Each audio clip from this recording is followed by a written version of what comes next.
Hello and welcome to Clark and Addison, Born into the Ivy. Today's podcast will be on the 2025 season expectations for our Chicago Cubs. We will go through what some external predictions are and some betting options and predictions. And then we will go through our strengths and weaknesses that I think that the Cubs have. We'll also talk about how the spring has started, even though it's a very small sample size with 3 games, and who looks really good so far and who is struggling. With some veterans, this may not matter, but for those who are looking to battle for a roster spot, this could have a huge impact. We will start with some external predictions.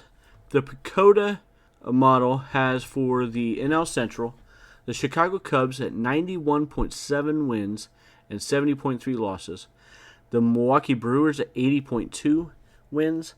St. Louis Cardinals at 77.6, the Reds at 74.8, and the Pirates at 74.4. I think that the Cardinals are a little high. I think the Cubs might be a bit high as well.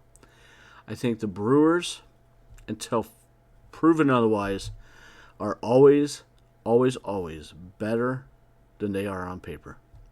It is hard for me to believe that they are going to have, I think they had 92 wins, maybe 91 last year, that big of a drop. I get it. They lost Willie Adames. They lost Devin Williams. But they didn't have Devin Williams in the beginning of the season last year either. So that seems like a huge drop for me. I love it. As a Cub fan, I want that. I also think the Reds are a little too low as well. I think the Cubs are probably around 86 to 88. Pacoda seems a little high, but I would love it if that happens. That is as the Cubs are constructed right now. I think that if they're in the thick of it, as I expect them to be, then they will make some moves, and that could push them up to that. So, USA Today, again, has the Cubs predicted to win the division at 86 and 76, with the Brewers behind them at 83 wins, the Reds at 81, the Cardinals at 75, and the Pirates at 74. I think that USA Today probably has it as spot on as where I'm expecting it. RotoChamp has the Cardinals 85 wins and 77 losses, winning the division. I just don't see that happen. I think the Cardinals have taken a big step back. I expect that they will trade Nolan Arenado at some point, if he will want them to. Who knows what's going on there, but that team seems to be a mess to me. Maybe I'll be wrong, but that's what I think right now. The Reds at 79 wins and 83 losses. The Brewers the same record as that. And the Pirates again at 74 and 88. Fangraphs has the tightest window of all of them. They have the Cubs at 83 and 79. The Brewers at 81 and 81. The Cardinals 79 and 83. The Reds at 78 and 84. And the Pirates at 78 and 84. I think that the one that they really have missed the mark on is the Cardinals. I think the Cardinals are the worst team in the division. And I'm not just saying that because we hate the Cardinals. I truly think that that's the case. Now we will get into some betting numbers as well. DraftKings has the Cubs at 85.5 wins for over-under. FanDuel has them at 86.5. Fanatics at 86.5. And BetMGM at 86.5. So all 8 of those, the other 4 and the 4 betting sites, it's an average of 85.96 wins for the Chicago Cubs. The Cubs, for all the betting sites, have the highest win total of all NL Central teams. I think the point overall here is that the Cubs are the odds-on favorite to win the NL Central. Does that mean they're going to? 100% absolutely not. But I think that they do. And I don't say that as somebody who is just a hopeless romantic of the Cubs and blinded by the fact that I just love the Cubs. I think that they are easily the best team on paper, but I think the second best team is the Cincinnati Reds. They've made some improvements. I think they are a big threat to us. I think the Milwaukee Brewers are a big threat because they're the Brewers, and they always overachieve, and it's not like they have nobody good on the team. They have a really good team. They have an all-star catcher who is taken over as one of the best players on that team. They have some other really good pieces. If Brandon Woodruff is able to come back and pitch, that's going to be huge for them too. And they have some other really good players and pitchers. So the Brewers we cannot sleep on. And you got the Pirates. I know that they didn't add a ton, but they have some really good young players, specifically pitchers. We all know about Paul Skeens, but it's not just the Paul Skeens show there. They have some really good young pitchers with Mitch Keller and Jared Jones as well, and some other pieces. So don't sleep on them either. Like I said earlier in the from the get-go, I just don't. I think the Cardinals are the worst team in the division, and I think that's pretty clear. Maybe I eat my words later on, but that's how I feel right now, and I think that that's how it looks best on paper right now. Overall, I think this team is very, very well constructed. I think that the bullpen has a ton of depth. The starters have some depth. They just need one more really good starter, whether that be Jameson Taillon, whether that is Ben Brown, Jordan Wicks, any of the above. Matthew Boyd, if Matthew Boyd can really find some of his... He was never like a stud, but he was really good for a year or two with the Tigers. They need one more, especially if they want to do anything, I think, in the playoffs. If they make the playoffs, they need another top-notch starter. I look for them probably to make a trade as long as everything goes the way we want it to and think it's going to.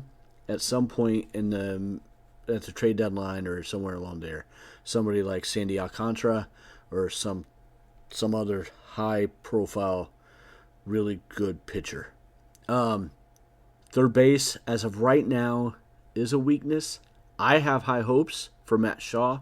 I think that he is somebody who can fill that role very well, but it's unproven. I think it would be silly not to recognize that. I think it would be a huge disservice not to recognize that.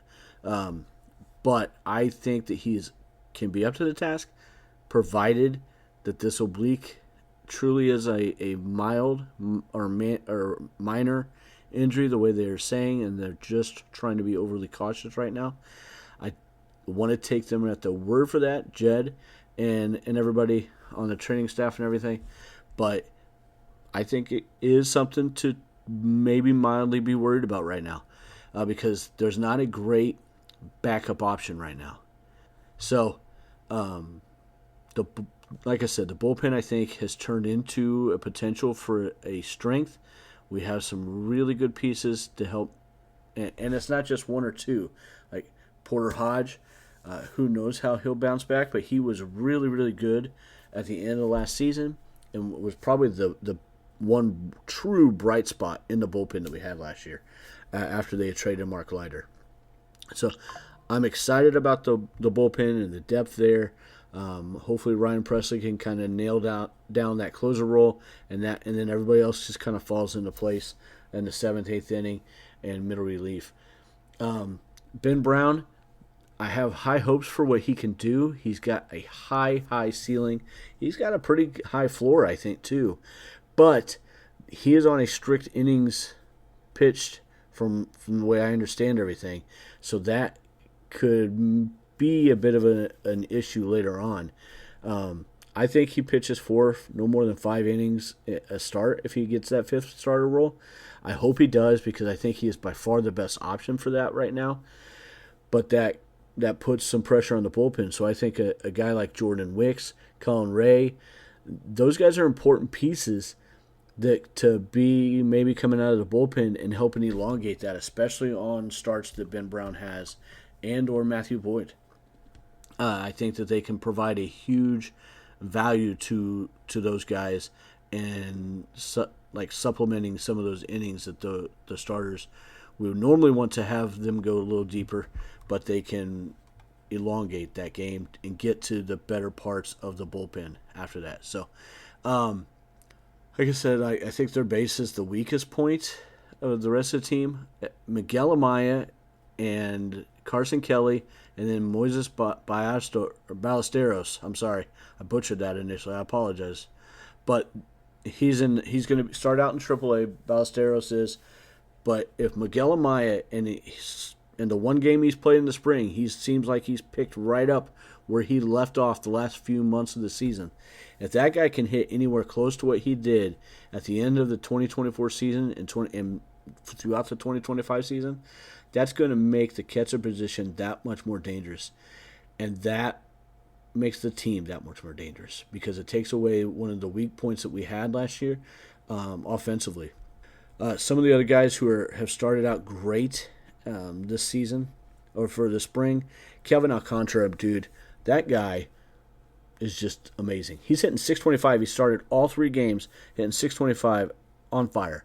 Michael Busch, absolutely on fire, is hitting, I think he's hitting like .667 with 6 at-bats. Again, I get that that's huge, or incredibly small sample size, but it's exciting to see him come out hitting, and he's not just hitting the ball like lightly. He's had some seeing eyes, but he has crushed the ball pretty well as well. So that's exciting to see. I'm trying to see real quick if I see any strikeouts for him so far this spring. I don't think that he's had one, maybe one. So that was a huge issue for him last year, so that's why I said that. And then anybody who might have watched Saturday's game, Justin Steele started, and he was absolutely amazing. He allowed 2 hits in the first inning. One of them was a weak infield single.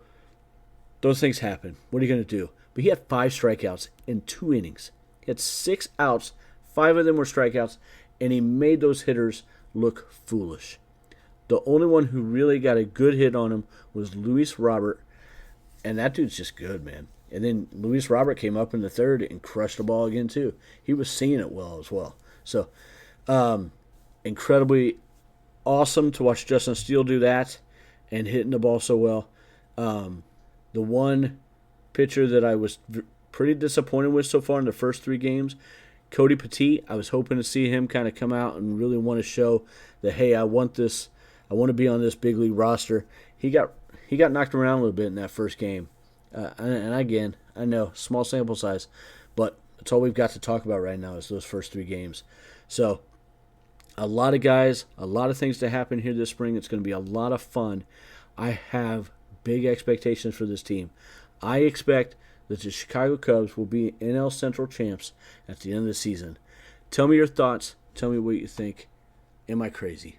Thank you for listening to me, guys. However you subscribe to your podcast, please like and subscribe to Clark and Addison, Born into the Ivy, so you don't miss out on any of our future episodes. Also, if you feel so inclined, please make sure to leave a 5-star review and leave me some comments. If you are enjoying the podcast, make sure to tell all your friends and/or Cub fans that you know. I would love to have more and more fans come and listen and tell me what your thoughts are. You can also join us on our Facebook page at Clark and Addison, Born into the Ivy. Happy Sunday, everybody. Paisley, send them home. Go Cubs, go!